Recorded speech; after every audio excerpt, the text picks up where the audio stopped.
Olá, nosso Papo com o Jardim hoje recebe uma pessoa muito querida, amigo pessoal meu, Carlos Alencastre.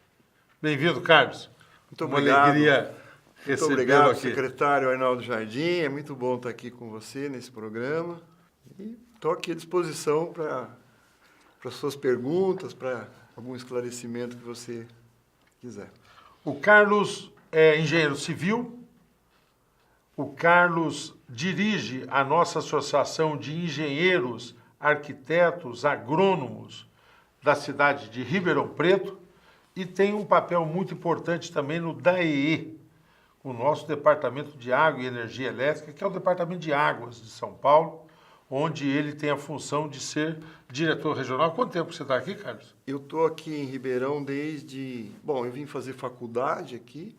Depois... Nascido em Santos. Sou nascido em Santos. Nascido em E Santos. como é que você veio de Santos para cá? Conta esse pedacinho. Bom, da, eu já, da já história. estava um pouco no interior, né? Não foi assim uma passagem direta de Santos para cá. Eu morei em Catanduva, cheguei a fazer o tiro de guerra lá em Catanduva. Aí eu fui fazer cursinho em São Paulo e vim fazer a faculdade aqui no Moura Lacerda de engenharia civil.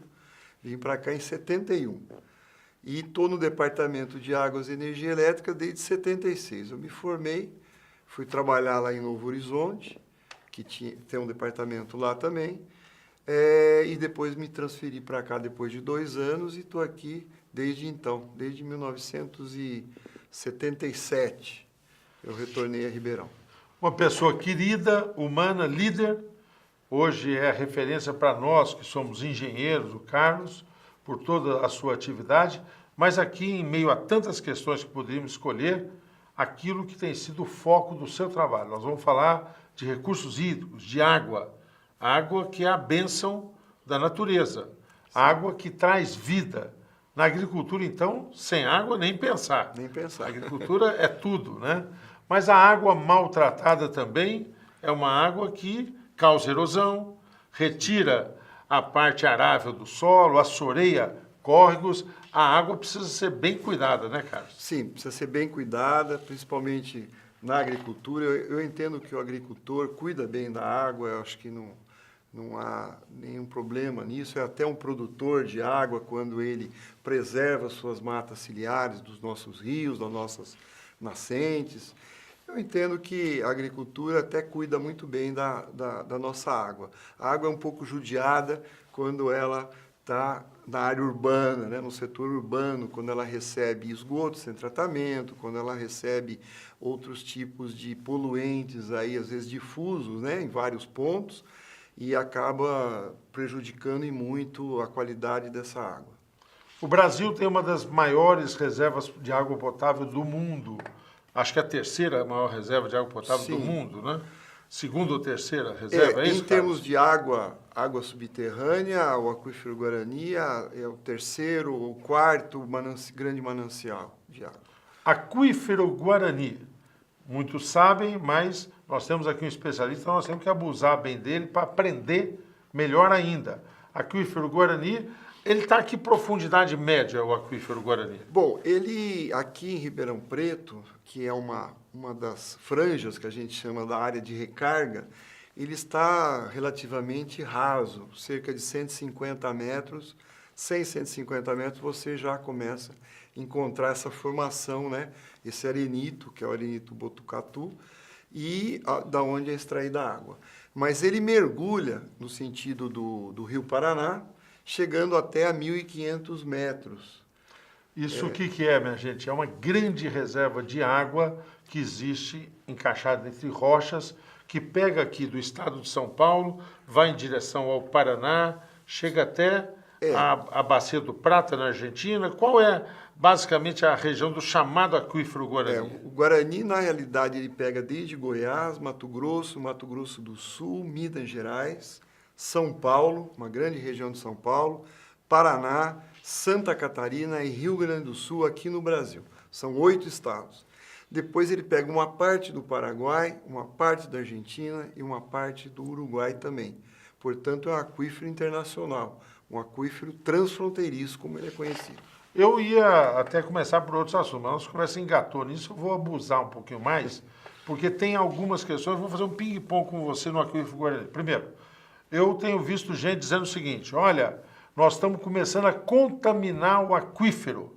É verdade isso, Carlos? Não, não é verdade. O que existe é alguma coisa pontual e são contaminações naturais. Alguma rocha que passa a contaminar a água naquele ponto, mas é uma contaminação natural. Não existe a água contaminada, o aquífero até hoje não mostrou nenhum sinal disso. Palavra do cientista, é muito importante, porque eu já ouvi gente dizendo, olha, outro dia detetizaram uma plantação, contaminou o aquífero. Eu olho isso, mas acho que as pessoas precisam de respeito o nosso telespectador, para entender bem, ser colocado à disposição. Segunda pergunta, que também tem sido frequente. Olha, tem muita gente furando poço, estão esgotando o aquífero. Qual é o cálculo que se faz para o limite disso? Até quando se pode conceder essas autorizações de perfuração? Como é que vocês estão lidando com isso? Existe, no caso aqui de Ribeirão Preto, uma limitação para novas perfurações, porque o aquífero vem apresentando um rebaixamento do seu nível primitivo, né? Nós já estamos por volta aí de uns 70 metros no centro de Ribeirão de rebaixamento por alta explotação, ou seja, uma grande retirada de água, aqui por poços tanto do serviço de água e esgoto aqui de Ribeirão Preto, como particulares. Particular bem menos que o serviço de água e esgoto. E isso vai trazendo uma concentração de poços e rebaixando o aquífero. Então, há uma limitação aqui em Ribeirão Preto na questão de novas perfurações. Então, não se pode, nesse instante, fazer novas, elas têm que ser todas submetidas e são autorizadas pelo DAE. Sim, são todos outorgados pelo DAE. Portanto, aqui em Ribeirão Preto, não existe a possibilidade de novas perfurações, a não ser pelo próprio DAERP, que é o Serviço de Água e Esgoto, em substituição a poços existentes. Porque o poço, ele é uma obra de engenharia. E ele tem uma vida útil também. Por volta de 25, 30 anos, aquele poço passa já a não produzir tanta água, às vezes passa a produzir areia, né? Então, esse poço tem que ser lacrado, né? Tem que parar o seu funcionamento e perfurar um novo poço. Então, nesse caso, a gente está autorizando. Fora isso, não há possibilidade aqui na nossa região. Se você souber de algo que está sendo feito, que lhe pareça fora dessa ordem, fora dessa determinação, tem que alertar as autoridades, para que o interesse de um não possa comprometer o interesse coletivo. Você falou que aqui nós temos uma região de recarga do aquífero, quer dizer, aqui o aquífero vai acumulando de novo, Sim. recompondo. Ele não é uma água parada lá. Não. Sai, entra, tudo mais e tal. Para esse papel de recarga, para isso ser garantido, que medidas são necessárias, que cuidados devem ser adotados? Bom, nós temos essa faixa, que é uma área de recarga, que vai desde Minas Gerais até lá no Rio Grande do Sul, e que são áreas suscetíveis aí a problemas, né? Você pode colocar ali algo que polua e acabe levando essa poluição, acabe levando esse problema de toxicidade, qualquer outra coisa, para dentro do aquífero. É por onde entra a água de chuva dentro do aquífero. Essa recarga, ela é muito lenta. Para você ter uma ideia, a velocidade da água dentro do aquífero é cerca de 1,5 a 2 metros por ano. Portanto, quando você coloca uma gota de água lá na área de recarga, para chegar aqui ao centro de Ribeirão, demora milhares de anos. Por isso que a gente fala que nós tomamos uma água com mais de 1.000 ou talvez 2.000 anos de idade. Essa água está viajando dentro do aquífero numa velocidade muito lenta. Então, o que é preciso? A cidade, por exemplo, avançou para dentro dessa área, outras cidades também, e as plantações, etc., é preciso ter cuidado com o que você usa, como você usa esse solo, que é por onde vai entrar essa água, né? Então, impermeabilização, contaminações devem ser evitadas para que a gente não, mais alguns anos, a gente esteja tomando aí uma água já comprometida. Todos nós sabemos que nós vivemos um momento muito sério, que é o chamado o período de mudanças climáticas. A temperatura do nosso planeta está se elevando e nós estamos tendo uma série de consequências por conta disso. Isso incide sobre a natureza de uma forma geral, sobre a fauna, sobre a flora, mas incide particularmente sobre os recursos hídricos, sobre a água. Para falar da crise que enfrentamos, crise que viremos a enfrentar, nós vamos continuar no próximo bloco, daqui a pouquinho, falando com o Dr. Carlos Alencastre, engenheiro, nosso grande especialista em água.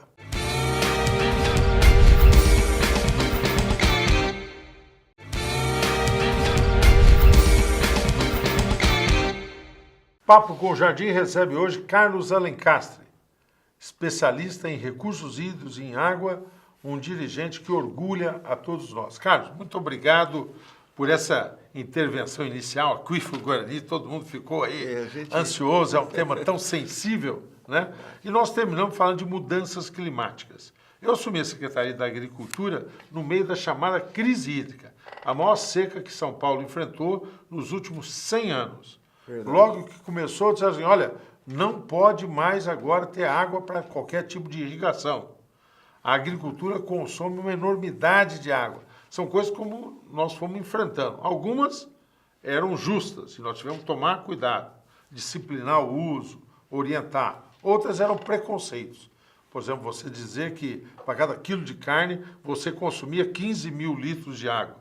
A agricultura é diferente, né? Porque a água passa pela agricultura, mas ela não se perde e não se fixa ali, né? É muito diferente isso porque, por exemplo, nós temos no Brasil, 80 milhões de hectares plantados e área de irrigação somente 6 milhões de hectares. Nós não temos nem 10% da nossa agricultura irrigada. Mas tinha sempre essa celeuma que era mudança climática. Como é que você acha que esse tema, mudança climática, vai impactar e que tipo de consequências trará para a gestão de recursos hídricos? Eu acho que esse tema ele já está avançando, né? A questão da mudança climática, nós estamos vendo aí um verão, né, enorme na Europa, quer dizer, existem essas questões e eu acho que os cientistas todos estão apontando para problemas, né? Problemas de gelo nos polos, então aumento do nível dos mares, e com isso inundações. E a gente tem preocupação com relação a isso. Apesar de a gente estar num país com muita água, com muitos recursos naturais ainda, essa questão deve começar a preocupar a todos. A questão do uso da água na agricultura, a agricultura também não deve desperdiçar água com irrigações aí perdulárias, mas eu acho que é uma água que acaba entrando no ciclo hidrológico. Ela é irrigada, infiltra, ou escorre para os rios e acaba retornando ao ciclo hidrológico. Eu acho que deve-se tomar um certo cuidado nesses períodos de seca, porque se você tem cidades que são abastecidas abaixo de propriedades agrícolas que irrigam, né, intensamente, deve-se tomar um pouco de cuidado, né, com esse uso exacerbado da água nesse período, né? Apesar que é o período mais seco e é onde a planta precisa de mais água. Mas deve ser feito um equilíbrio, se pensar sobre isso, para que as cidades consigam abastecendo também as suas populações. Na esteira dessa sua quase que orientação que você está nos dando aqui, eu destacaria duas questões que nós estamos tentando tratar na Secretaria. Primeiro, nós fizemos um pacto com as empresas, nós temos empresas extraordinárias de irrigação, hoje equipamentos muito mais eficientes. Por exemplo, nós temos em Ribeirão Preto a Netafim e outras empresas de irrigação que vieram do mundo todo para se instalar aqui. Então, melhorar a qualidade daquilo, quer dizer, não ter aquela irrigação feita ao meio-dia que joga água, desperdiça, priorizar o gotejamento, sim, aquilo tudo que é direcionado, né? Segunda questão que para mim também pesa muito, Carlos, vê se está de acordo com essa orientação, é reservar a água da chuva, né? Porque sim, quando você deixa a água ir simplesmente para o curso d'água e ela ir embora, escoar e acaba indo para o mar, você também acaba não utilizando aquilo que vem de uma forma mais eficiente. Então, nós temos feito programas de ampliar a reservação de água para uso na água. Acho que é um caminho importante Sim, esse, né? isso está correto. Às vezes, um curso d'água, ele não dá conta do abastecimento de toda a demanda que ele tem no seu percurso. Então, o próprio DAE, ele orienta que você faça essa reserva para atender nesses períodos de grande seca. Nós estamos passando agora num período bastante intenso de seca, que você tenha essa reserva, você faça essa reserva na sua propriedade para estar utilizando essa água reservada na sua irrigação, enfim, em todos os usos que são necessários. Então, essa orientação é importante e deve seguir esse caminho mesmo. A gente reservar a água, né, para que a gente tenha, nesse período de seca, uma certa condição de tranquilidade.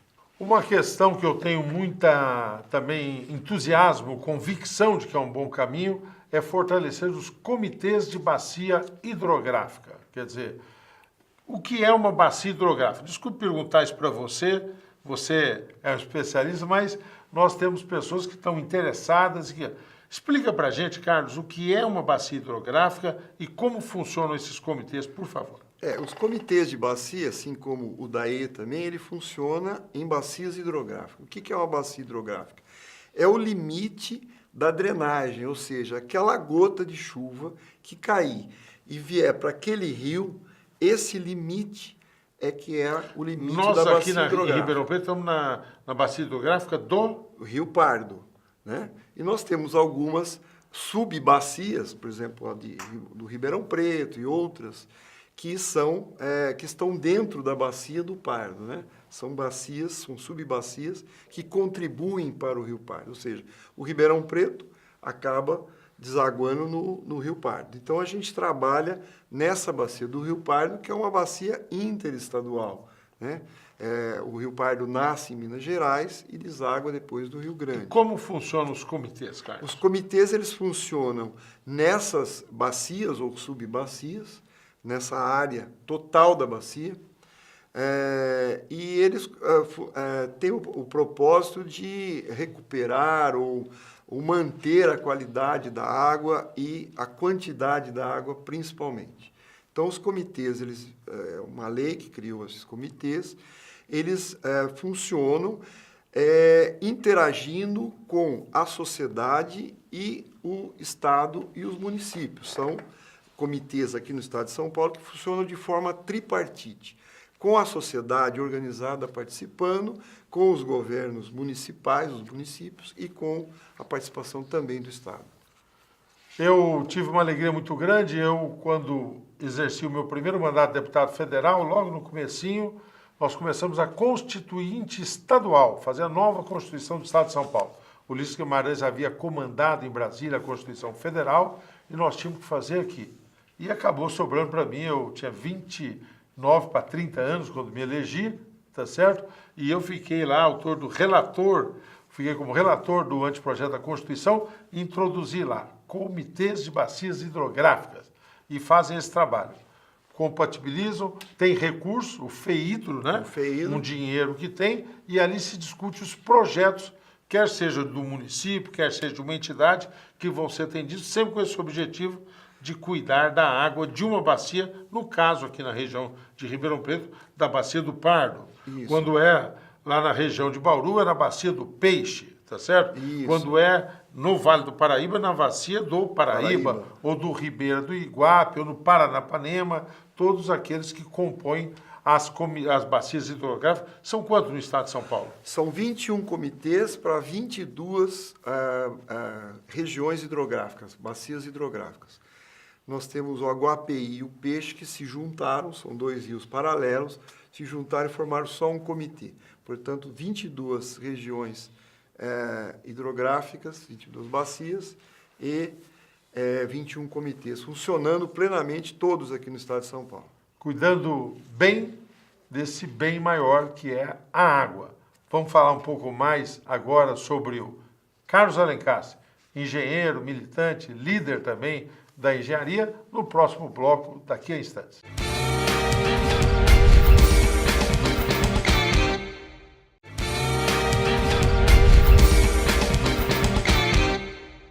O Papo com o Jardim recebe Carlos Alencastre. ele que é um grande especialista na área de recursos hídricos, uma liderança importante da engenharia paulista, da engenharia da região de Ribeirão Preto. Atualmente presidindo a associação cheia de atividades, né, Carlos? Como é que tem ido a nossa associação? Eu sou associado com muita honra. Você é o nosso associado de destaque lá. Muito obrigado por essa distinção. E, olha, a associação nós estamos trabalhando bastante, viu, Arnaldo? A gente tem uma programação intensa. São 5 semanas temáticas durante o ano, semanas de tecnologias, né? Nós temos várias palestras, nós temos eventos culturais agora na associação. Praticamente todos os dias a gente tem alguma coisa lá dentro da associação. Nós, inclusive, Arnaldo, nós contratamos uma consultoria para analisar o perfil da associação, como nós estávamos seguindo. Isso já está com um trabalho de mais de ano, que analisou o nosso perfil, está propondo uma série de ideias. Nós estamos ampliando muito a associação, acolhendo o nosso profissional lá dentro, dando orientações. Eu acho que é um convívio muito interessante e de alto perfil tecnológico também para quem nos procura, para quem vai assistir às nossas palestras, nossos eventos. Tem sido muito gratificante o retorno que nós temos recebido lá na associação. A você que é engenheiro, arquiteto, agrônomo, você não está só convidado, você está quase convocado para participar aí da associação. Vale a pena. Eu participo e atesto a qualidade da convivência, do conteúdo, das atividades que se faz lá. Mas é aberto também a todo o público, né? Pessoas interessadas, porque os temas são muito bacanas, as pessoas podem participar. Com a ajuda do Guilherme, que é o nosso editor, vocês viram aí, enquanto o Carlos falava, andando aí no rodapé, o site da associação como um local que você pode acessar para ter informações sobre a programação lá da associação. Ou ligar e falar com a Ângela, que é aquela simpatia que tem lá. A Ângela também. Está aí o telefone da associação para você se informar e participar das atividades da associação. Eu também, não é só a palavra do presidente, mas eu quero garantir a vocês que vale a pena. Carlos, nós estamos vivendo um período até meio triste, né, da conjuntura brasileira. É um bate-boca de um lado para o outro. Política virou briga de torcida, né? Outro dia eu conversava muito com o pessoal da Sindicato dos Engenheiros, Federação Nacional, com o Murilo, tudo mais tal, que eu acho que as associações podem ter um papel muito importante, que além de defender a categoria, aquilo que é legítimo, cada setor se defende, né? Mas de apresentar ideias do ponto de vista do país. Ano que vem nós vamos ter eleições, 2018. Eu sei que num período anterior vocês já tentaram e tomaram iniciativas importantes, né? Colocando em temas em debates, na época das eleições municipais. O que você está pensando nesse momento em que nós estamos precisando de tanto de gente que seja capaz de construir convergências, de substituir o bate-boca por ideias?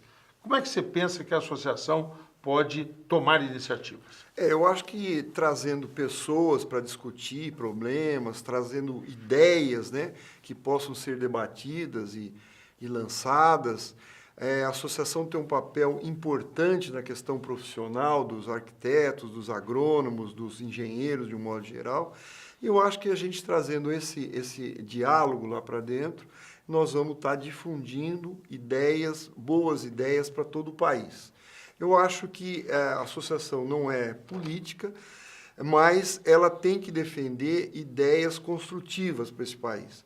Nessa crise toda, Arnaldo, os engenheiros foram muito envolvidos. Eu acho que isso foi uma penalização muito grande para a nossa classe, de ser envolvida em tantos escândalos, mas eu acho que os engenheiros do Brasil são grandes profissionais, são competentes de um modo geral e são a mola propulsora desse país. É através da engenharia que nós vamos crescer. Então, eu acho que a associação é o nicho ideal para esse debate, para essa discussão, para que a gente possa difundir boas ideias para todos. Eu quero lhe cumprimentar por isso, cumprimentar por sua gestão à frente da associação, que tem feito isso que você agora resumiu. Quero lhe cumprimentar pelo profissional sério, Muito qualificado que você é. Nós nem nos demoramos muito no seu currículo, que é formidável. Você participa de uma série de comitês nacionais, internacionais, em toda essa área de recursos hídricos aí. E lhe agradecer muito, viu, Carlos, por toda essa postura que você tem. Eu sempre digo aqui no nosso Papo com o Jardim, no nosso programa, nesse momento que você está nos prestigiando aí em casa, que nós somos daquele time que queremos substituir os gladiadores pelos construtores. Queremos que haja o espaço para buscar convergências, apresentação de ideias. É isso que constrói um projeto de futuro, um projeto para o país. E nós tivemos hoje a honra de receber aqui um construtor, alguém que tem ideias e que tem uma prática voltada para isso, Carlos Alencastre. Muito obrigado, Arnaldo, pela essa oportunidade. Fico muito feliz de estar aqui com você e conte comigo para o que você quiser. Obrigado. Muito obrigado. Venha sempre. Obrigado. Um abraço a todos vocês. Obrigado por acompanhar mais um Papo com o Jardim.